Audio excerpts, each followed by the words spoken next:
Welcome to my channel. இன்றைக்கி நம்ம பார்க்க போகிறது விஷாரத் பூர்வாதில் இருக்கக்கூடிய நவீன் கஹானி கலர்ஸ் அப்படின்னு பகுதியில் இருக்கக்கூடிய 3வது கதையான உஷ்னே கஹாத்தா அப்படிங்கிறதான் பார்க்க போகிறோம். உஷ்னேனா அவள், கஹாத்தானா ஏதோ சொல்லியிருந்தா அப்படிங்கிற மாதிரி சொல்லியிருக்கிறாங்க. ஸோ அவள் என்ன சொன்னா அப்படிங்கிறது தான் இங்கே நம்மளுக்கு கதையாக கொடுத்துருக்குறாங்க. அதான் இந்த மீனிங்கு. ஸோ சந்திரதர் சர்மா குலேரி அப்படிங்கிறது தான் இந்த ஆத்தர். ஓகேவா? சரி, இப்போ நம்ம பார்க்கலாம். उसने कहा था कहानी का सारांश लिखकर कहानी कला की दृष्टि से उसकी विशेषताएं लिखिए. அதாவது இந்த கதையினுடைய சாராம்சம் எழுதி இதனுடைய பார்வையில் இதனுடைய சிறப்புகள் எழுதுங்க அப்படின்னு சொல்லியிருக்கிறாங்க. ஸோ அவள் என்ன சொன்னா அப்படிங்கிறதான், எதை கூறினாள் அப்படிங்கிறதான் இந்த கதையினுடைய பெயர். பார்க்கலாம். பிரஸ்தாவனா கஹானி தத்துவம் को लेकर विद्वानों में मतभेद है. இப்போ இந்த கதையினுடைய தத்துவம், ஒவ்வொருத்தரும் ஒவ்வொரு தத்துவத்தை மையப்படுத்தி கதை எழுதுவாங்க இல்லையா? ஸோ அப்படி பார்த்திங்கன்னா இந்த எழுத்தாளர்களுக்குள்ளே நிறைய வேறுபாடுகள் இருக்குது. ஏன் பகுமானிய தத்துவம் கே ஆதார் பர், இங்கே ஒரு அதிகப்படியான ஒரு தத்துவத்தினுடைய ஆதாரத்தின்படி உஷ்னே கஹாத்தா அப்படிங்கிற கதையினுடைய ஆலோசனா கீ ஜாதி கிரிட்டிசைஸ் பண்ணப்பட்டிருக்கு. அது ஆலோசனைனா விமர்சனம் பண்ணப்பட்டிருக்குது. லேखक பரிசையை பார்க்கலாம். எழுத்தாளரினுடைய அறிமுகம். உஷ்னே கஹாத்தா நாம கஹானி ஸ்ரீ சந்திரதர் சர்மா குலேரி கி கஹானி ஹே.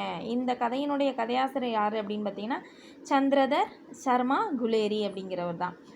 கஹானி துனியா கி சிரேஷ்ட கஹானியாமே ஏக் மானி ஜாத்தி ஹே. இந்த கதை உலகத்தினுடைய மிக சிறந்த கதைகள், சிரேஷ்டனா நம்ம சிறப்பு வாய்ந்த கதைகளில் ஒன்றாக ஏற்றுக்கொள்ளப்பட்டிருக்கு.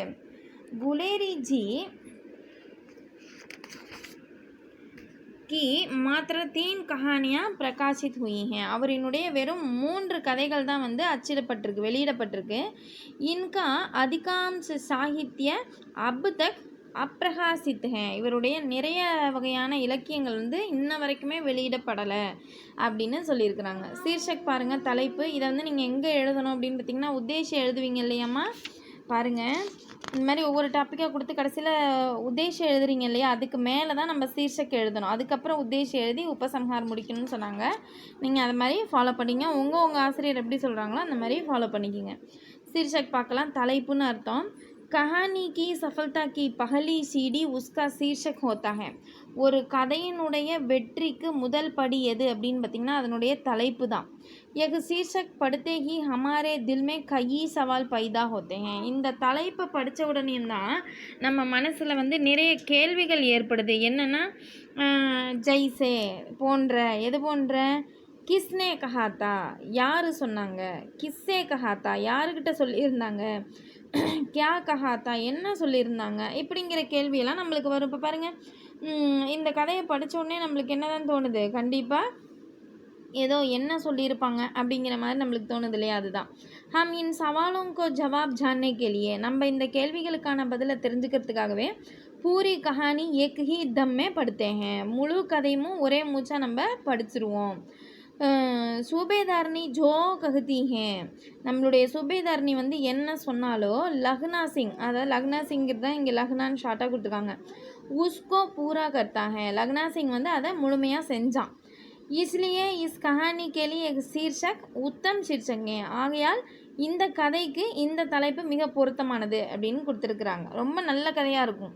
ஒரு எப்படி ஒரு மதிப்பான ஒரு அன்பு அப்படிங்கிறத இங்கே நம்ம சொல்கிற மாதிரி இருக்கும். கஹானிக்கா சாராஞ்சு பார்க்கலாம்.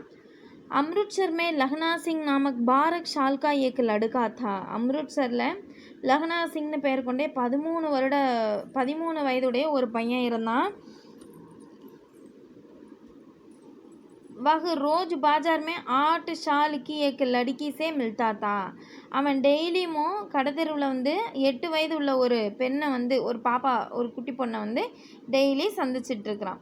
வகு உஸ்ஸே பூச்சா கர்த்தா தாக்கி, அவன் அவகிட்ட டெய்லியுமே கேட்குறான். என்னென்னா, கியா தேரி குடுமாயி ஹோகயி, உனக்கு கல்யாணம் ஆயிடுச்சா அப்படின்னு கேட்குறான். இஸ்பர் வகு லடுக்கி தத் கஹ்கர் தௌடு ஜாத்தி ஹே ஜாத்தி தீ. அவன் உடனே என்ன சொல்லிடுவா, சிப்போ அப்படின்னு சொல்லிட்டு அங்கிருந்து அவள் ஓடிடுவா அப்படின்னு சொல்லியிருக்கிறாங்க. ஸோ பார்த்திங்கன்னா இவன் 8 வயது பெண்ணை டெய்லியும் அந்த பாஜாவில் சந்திச்சிட்ருக்கிறான். வகு உஸ்ஸே பூச்சா கர்த்தா தாக்கி, அவன் அவன்கிட்ட கேட்பான். என்னென்னா, क्या तेरी குடுமாய் हो गई, உனக்கு வந்து திருமண நிச்சயம் ஆயிருச்சா அப்படின்னு கேட்குறான். இஸ் பர் வஹ் லடுக்கி தத் கஹ்கர் தௌடு ஜாத்தி தி. அதை கேட்ட உடனே அந்த பொண்ணு என்ன பண்ணுறா, சிப்போ அப்படின்னு சொல்லிட்டு அங்கேருந்து ஓடி போயிடுறா. एक बार वह लड़की तांगे के नीचे आने वाली थी. ஒரு நாள் பார்த்தீங்க அப்படின்னா அந்த பொண்ணு வந்து ஒரு குதிரை வண்டிக்கு இடையில போய் விழுந்துடும். அப்படி விழுந்துருது. லக்னா சிங்னே अपनी जान जोखिर में डालकर उसको बचाया. லக்னா சிங் தான் அவளை தான் உயிரை பணையம் வச்சு அந்த பொண்ணை வந்து காப்பாற்றுறான். யார், அந்த சுபேதார்னியை. ஆனால் வந்து அவனுக்கு இதெல்லாம் எதாச்சும் தான் நடக்குது. தோனோ ஏக்கு தூசரேக்கோ சாகனே லகே ரெண்டு பேரும் ஒருத்தர் இன்னொருத்தரை விரும்ப ஆரம்பிச்சிடுறாங்க. ஏக் தின் லக்னானே ரோஜ்கி தர உஸ் லடுக்கி சே வஹி சவால் கியா. ஒரு நாள் பார்த்திங்கன்னா எப்போதும் போலவே பார்த்திங்க அப்படின்னா அந்த லக்னா சிங் என்ன பண்ணுறான், அந்த பொண்ணுக்கிட்ட அதே கொஸ்டின் கேட்குறான். உனக்கு திருமணம் நிச்சயம் ஆயிடுச்சா, ஏதாவது கமிட் ஆயிடுச்சா அப்படின்னு கேட்குறான். இஸ் பர் வஹ் லடுக்கி போலிக்கி ஹோ கயி. உடனே அவள் சொல்கிறான், ஆமாம்மா ஆயிடுச்சு அப்படின்னு சொல்லிடுறான். வகு ஃபவுரன் சலிகை. அவனுக்கு பெரும் வேதனை வந்துருச்சு, ஏற்பட்டுருது. லக்னா சிங்க்கும் அபார் வேதனா ஹுயி. அப்படியே ஒரு புயல் அடித்த மாதிரி ஆயிடுது. அவனுக்கு பெரும் வேதனை, மகத்தான ஒரு வேதனை ஆயிடுது. மிகப்பெரிய ஒரு ஃபெயிலியர் ஆன மாதிரி ஆயிடுறான். வகு கை லோகம் சே டகராத்தா ஹுவா. எல்லார் மேலேயும் அப்படியே மோதிக்கிட்டு போய் விழுகிறது. அப்படி என்னமோ என்ன நடக்குன்னே தெரியாத மாதிரி. டோக்கரும் காத்தா ஹுவா கர் பகுஞ்சா. அப்படியே இந்த கூடைகள்லாம் தள்ளிக்கிள்ளி அங்கங்கே மோதி உருண்டு விழுந்து வீட்டுக்கு போயிடுறான். 25 साल குஜர் கயே. 25 வருஷம் கடந்து போயிடுது. லக்னா சிங் சேனாமே ஜமாதார் பன் கயா. லக்னா சிங் வந்து சேனை படையில் வந்து ஆர்மியில் வந்து மிலிட்ரி ஆஃபீஸராக ஆயிடுறான். உசே உஸ் 8 वर्ष की बालिका का ध्यान ही न रहा. அவனுக்கு வந்து அந்த 8 வயதில் ஒரு பொண்ணை சந்தித்தான் இல்லையா, ஸோ அந்த பொண்ணோட ஞாபகமே அவனுக்கு இல்லை. ஏக் தின் உசே யுத்தமே ஜானேக்கு ஆக்ஞா மிலி. ஒரு நாள் அவனுக்கு யுத்தத்துக்கு போகிறதுக்கான கட்டளை கிடைக்குது. லக்னா சிங் ராஸ்தேமே சூபேதார்கே கர் கயா. ஸோ அந்த லக்னா சிங் என்ன பண்ணுறான், வழியில் அந்த சூபேதார் அப்படின்னா மேஜர், ஸோ அதான் சூபேதார்னா அவருடைய ஒய்ஃபுமா, அவ்வளோதான், ஓகேவா.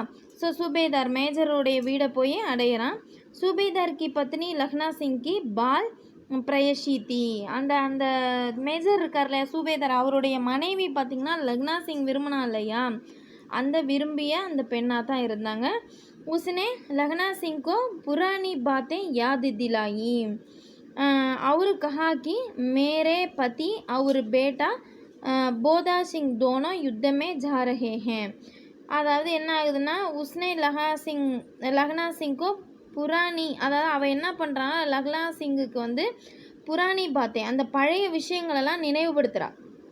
நான் நீங்கள் என்னை டெய்லி பார்ப்பேன், இப்படிலாம் கேட்பேன், ஞாபகம் இருக்கா அப்படின்லாம் சொல்லி நினைவுபடுத்துகிறா. அதுக்கப்புறம் சொல்கிறா என்னென்னா, என்னுடைய கணவரும் என்னுடைய பையன் போதா சிங்கும் வந்து 2 பேருமே யுத்தத்திற்கு போயிட்டுருக்காங்க.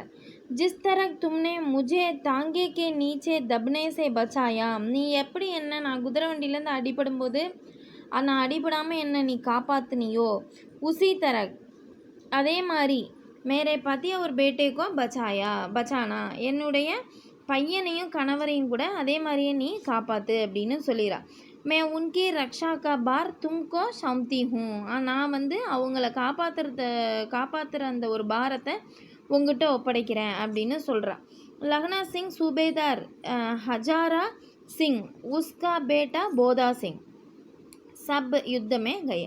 இப்போ யார் போகிறாங்க, லக்னா சிங்கு, சூபேதாராக இருக்கக்கூடிய, அதாவது அந்த ஹெட்டாக இருக்கார் இல்லையா, மேஜராக இருக்கார் இல்லையா, அவர் பேர் ஹஜாரா சிங், அவர், அதுக்கப்புறம் அவருடைய பையனான போதா சிங், இவங்க எல்லாருமே யுத்தத்துக்கு போகிறாங்க. ஸோ பார்த்திங்கன்னா போதா சிங் பீமார் படுகையா, அங்கே வந்து போதா சிங் அந்த பையனுக்கு வந்து நோய்வாய்ப்பட்டுருது. லக்னானே உஸ்கி டியூட்டி ஸ்வயம் கி. இப்போ லக்னா சிங் வந்து அந்த பையனுக்கு பதில் இவர் அவன் டியூட்டியை பார்க்குறாரு. அப்னா கோட் உசே பகனாயா, தன்னுடைய கோட்டை அவனுக்கு அணிவிக்கிறாரு. சூபேதார் துஸ்மனோங்கி சால்மே ஃபஞ்ச் கயே. இந்த சூபேதார் மேஜராக இருக்கிறவர் வந்து எதிரிகளினுடைய வலையில் மாட்டிக்கிறாரு. லக்னானே உன்கோ பச்சாயா, லக்னா சிங் தான் அவங்கள காப்பாற்றுறாரு. युद्ध में लखना भी घायल हो गया युद्धத்தில் வந்து லக்னா சிங் கூட ரொம்ப காயப்பட்டு போயிடறான் घायलों को ले जाने के लिए சிகிச்சா காடி ஆயி ஸோ அந்த காயம்பட்டவர்களுக்கு சிகிச்சை கொடுக்கறதுக்காக சிகிச்சை வண்டி வருது லக்னானே அவங்கள வந்து கூட்டிகிட்டு போயிடுவாங்க அந்த சிகிச்சை வண்டியில் ஸோ அப்படி வண்டி வருது லக்னானே सूबेदार அவர் उनके बेटे को उस गाड़ी में भेज दिया லக்னா சிங் என்ன பண்ணுறான் தான் இருந்துக்கிட்டு மேஜரையும் ஒரு பையன் போதா சிங்கையும் மட்டும் அந்த வண்டியில் அனுப்பிச்சி விட்றான் போக சூபேதார் சே போலாக்கி அவன் சூபேதார்கிட்ட சொல்கிறான் ஆப் சூபேதார்னி சே ககுதேன் நீங்கள் வந்து உங்கள் ஒய்ஃபுக்கிட்ட சொல்லிடுங்க என்னென்னு உஸ்னே ஜோ கஹாத்தா அவள் எது சொன்னாலோ உசே மே கருதியா அதை நான் செஞ்சு முடிச்சிட்டேன்னு சொல்லிடுங்க ஃபிர் லக்னா மர்கையா அதுக்கப்புறம் நடந்த யுத்தத்தில் வந்து அவன் இறந்து போயிடுறான் லக்னா சிங் வந்து இறந்து போயிடறான் ஸோ அவள் என்ன சொன்னால் உஸ்னே கஹாத்தா அதுதான் இங்கே வந்து இந்த கதையாக இருக்குது உஸ்னே கஹாத்தா ஜோ கஹாத்தா தன்னுடைய பையனையும் கணவனையும் காப்பாற்றுறதுக்கு சொன்னான் ஸோ அதை வந்து செஞ்சிட்டாரு நம்முடைய லக்னா சிங் அதை தான் இங்கே வந்து கொடுத்துருக்குறாங்க கதையை கதோப்கதைன்னு பார்க்கலாம் किसी भी कहानी को आगे बढ़ने के लिए कथोपकथन ही सहायता करता है இது வந்து உரையாடல் தாமா வந்து என்ன அப்படின்னா ஒரு கதையினுடைய அந்த முன்னேற்றம் பாதையில் கொண்டு போகிறதுக்கு எது உரையாடல் தான் ரொம்ப சுவாரஸ்யமாக இருக்கும் அவன் ஒரு ப்ரெசன்டேஷன் பண்ணுறது இவங்க ஒரு சொல்கிறது அது கேட்கும்போது நம்மளுக்கு படத்துலேயே பாருங்கள் அந்த ட்விஸ்ட் வச்சு பேசும்போது நம்மளுக்கு அடுத்தது என்ன சொல்ல போகிறாங்கன்னு இருக்கும் ஸோ அந்த உரையாடல் தான் என்னது நம்மளுக்கு இன்னும் அதோட ஈர்ப்பு அதிகப்படுத்தும் இஸ் கஹானிக்கே கதோப்கதன் தில் மே அமிட் சாப் சோடுனே வாலே ஹே இந்த கதையினுடைய அந்த உரையாடல்கள் கூட நம்ம மனசில் அதனுடைய அந்த அடையாளத்தை நம்ம மனசில் பதிச்சுட்டு போகிற மாதிரியா இருக்குதாம்மா ஓகேவா உஸ்னே கஹாத்தா அவள் கூறினாள் அவள் எதையோ கூறினாள் யஹ்னே நே கா பிரயோக் ஷிகானே வாலா சாதாரண வாக்கிய ஹே இங்கே வந்து இந்த நே உஸ்னே அவள் சொன்னா இங்கே வந்து இந்த நேங்கிற வார்த்தையை பிரயோகப்படுத்த கற்றுக்கிட்டவங்களுக்கு இது ஒரு சாதாரண விஷயந்தான் ஆனால் மகான் கத்தன் பன்கையாக அந்த உஸ்னே அவள் சொன்னால் அந்த நேங்கிறது இங்கே மிகப்பெரிய ஒரு உரையாடலே அங்கே என்ன இருக்குது அப்படின்னு ஆயிடுச்சு அப்படின்னு சொல்லியிருக்கிறாங்க கஹாபி கயாக அதாவது சொல்லப்பட்டிருக்கு என்னென்னா வாக்கியம் ரசாத்மகம் காவியம் அதாவது ரம்யமயமான காவியம் அப்படின்னு சொல்கிறது ரசம்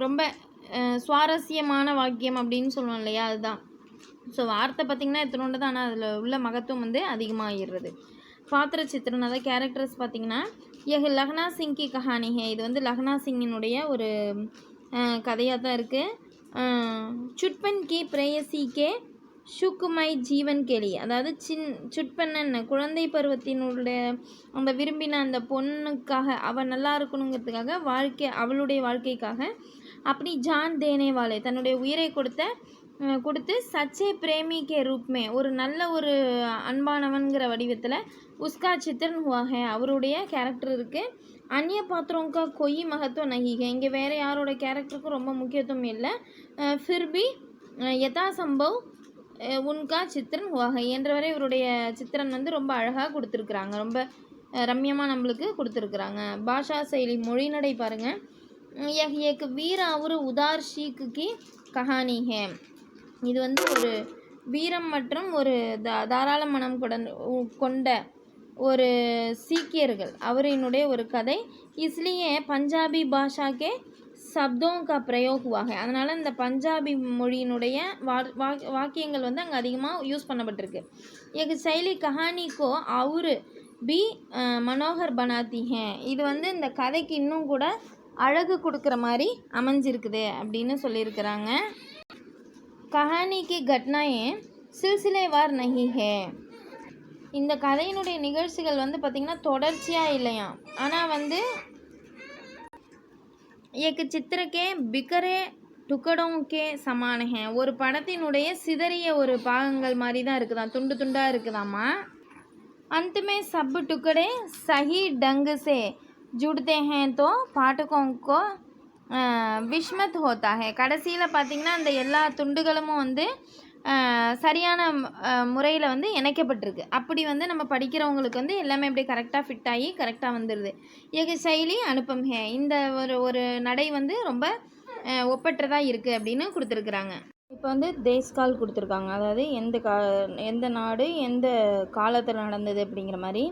கதா ஜிஸ் கால் और देश में घटती हैं उसके बारे में लेकर कुछ बताते हैं. அதாவது இந்த கதை வந்து எந்த காலத்தில் எந்த தேசத்தில் நடந்தது அப்படிங்கிறத பற்றின விஷயத்தை பற்றி நம்மளுடைய எழுத்தாளர் கொஞ்சம் சொல்லியிருக்கிறாங்க. ஓகேவா? இஸ்ஸே கஹானி ஆசானி சே சமஜ் மே ஆத்தி ஹே. இதனால் நம்மளுக்கு கதை ஈஸியாக புரிய வருது. குலேரி ஜி அம்ருத்சர் கா சுந்தர் வர்ணன் கர்த்தே ஹே. குலேரி வந்து நம்மளுடைய ரைட்டரான குலேரி வந்து அம்ருத்சரை பற்றினா அழகான வர்ணனை கொடுத்துருக்குறார், அந்த ஊர் எப்படி இருக்கும் அப்படிங்கிற மாதிரி. தாங்கே வாலோं के बारे में जो बताते हैं वह कहानी की शोभा को बढ़ाता है. இந்த தாங்கே வாழோம் அப்படின்னா அந்த குதிரை வண்டி பற்றியெல்லாம் பார்த்திங்கன்னா அந்த குதிரை வண்டி ஓட்டிகிட்டு போவாங்க இல்லையா, அதை பற்றியெல்லாம் ரொம்ப அழகாக என்ன சொல்லியிருக்கிறாரோ அந்த கதை, அது வந்து கஹானிக்கு சோபாக்கோ, அந்த கதையினுடைய அழகை இன்னும் அதிகரிச்சிருக்கு. யுத்த சம்பந்தி விவரன் பி டீக் ஹே. அந்த யுத்தம் சம்மந்தமாக சில இதெல்லாம் சொல்லியிருப்பார் இல்லையா, அதுவும் கூட நல்லா சொல்லியிருப்பார். நம்மளுக்கு வந்து அந்த பிக்சரைஸாக புரிகிற மாதிரி இருக்கும் அப்படின்னு சொல்லியிருக்கிறாங்க. ஸோ இதுக்கப்புறம் தான் நீங்கள் சீர்ஷக்கு எழுதணும், அதை பார்த்துக்குங்க. அடுத்தது உத்தேசிய பாருங்கள். இதோடைய நோக்கம் என்ன அப்படின்னா, பவித்ர பிரேம் ஆத்ம பலிதானசே நஹி சுக்தா. அதை என்ன சொல்லியிருக்காங்க, உண்மையான பவித்திரமான அன்புங்கிறது ஆத்ம பலிதான், தன் உயிரையே தியாகம் பண்ணுறதை கூட விட்டு வைக்காது இல்லையா. அவங்க அப்படி உயிரான அன்பு வச்சுருக்கிறவங்க தான் உயிரை கூட கொடுக்க தயங்க மாட்டாங்க. வாஸ்தவமே யஹி பிரேம் மனுஷ்யக்கோ ஆதர் சூச்சக் சப்த பனாயே ரக்தா ஹே. உண்மையிலே சொல்லப்போனால் இந்த பிரேம், இந்த அன்பு தான் மனிதனை வந்து ஒரு ஆதர் சூச்சக் சப்த பனாயே ரக்தா ஹே, ஒரு அன்பை தெரிவிக்கும் ஒரு இதாக வந்து ஆக்கி வச்சிருக்குது. Is தத்துவக்கோ ஸ்தாபித் Karnaugh he is Kahani கா உத்தேசிய ஹே. இந்த தத்துவத்தை ஸ்தாபனம், அதாவது நம்மளுக்கு நிறுவுறது தான் இந்த கதையினுடைய நோக்கம். அதாவது அன்பு இருக்கிறனால தான் மனிதனாகவே இருக்கிறான், அதுதான். உபசம்ஹார் பாருங்கள். எஹ் கஹானி ஹமே ருலாத்தி ஹே. இந்த கதை நம்மளை அழ வச்சிருது. கை घंटों तक एक अजीब वेदना दिल में व्याप्त रहती है. அதாவது கை கண்டோம் தக், ரொம்ப நேரம் வரைக்கும் கூட, ரொம்ப மணி நேரம் அந்த கதையை படிச்சுட்டும் கூட, ரொம்ப மணி நேரம் கழிச்சும் கூட, அஜீப் ஒரு விசித்திர வேதனை நம்ம மனதில் வந்து பரவி இருக்கு. வியாப்த அப்படின்னா பரவி இருக்கிறது. சச்முச் யஹ் சம்சார் கி ஸ்ரேஷ்ட கஹானியோமே ஏக் ஹே. உண்மையிலேயே இது உலகத்தினுடைய மிகச்சிறந்த கதைகள் ஒன்று அப்படின்னு சொல்லியிருக்கிறாங்க. இந்த வீடியோ பிடிச்சிருந்தால் லைக் பண்ணுங்கள், ஷேர் பண்ணுங்கள், சப்ஸ்கிரைப் பண்ணுங்கள். தேங்க்யூ ஃபார் வாட்சிங் குட்டீஸ்.